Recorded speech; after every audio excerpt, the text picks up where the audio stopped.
You know, I grew up in an era, the 1980s, where, to quote a line in the movie, greed is good.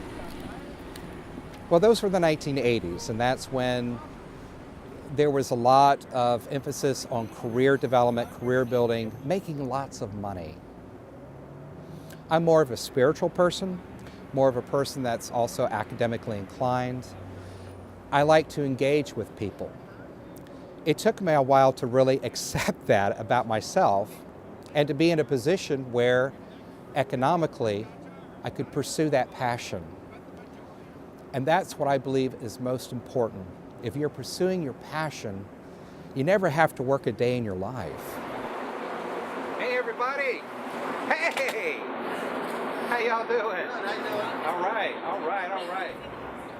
Being content, being happy is something that's much more important to me than making tons of money. The reason why I developed this business wasn't to make a lot of money. It was to pursue the story and get people interested in the story. Some perspective of what Charlotte would have looked like in the year 1768. Well, how this idea came about was when my wife and I took a trip to Boston back in 2013.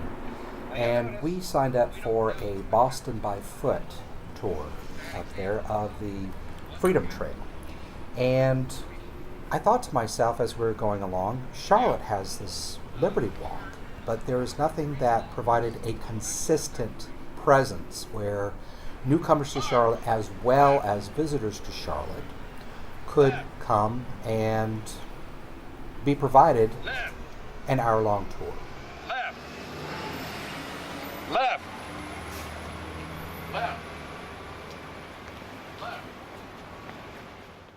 I started getting involved in living history and historical reenacting in Florida back in the year 2000. I volunteered at a historic site called Mission San Luis in Tallahassee and the Castillo de San Marcos National Monument in St. Augustine. I did that for several years, and then my wife and I moved up to the Carolinas in the year 2009. And I'll never forget the day that we moved up. We had taken a slight detour off of I-77, thinking that was a shortcut to where we needed to go. And we got on 521, and I remember after a few miles, we passed the sign to Andrew Jackson State Park. So I thought, well, it would be really neat to go by Andrew Jackson State Park.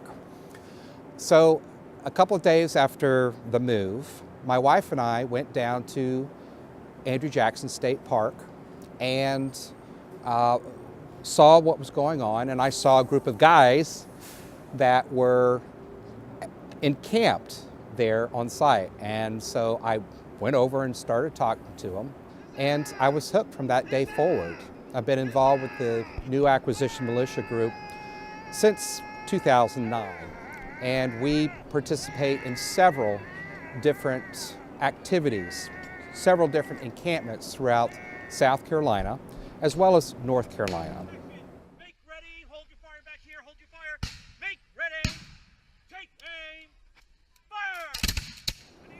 It was while I was getting my master's degree in history, I worked in an archaeology lab at Mission San Luis in Tallahassee.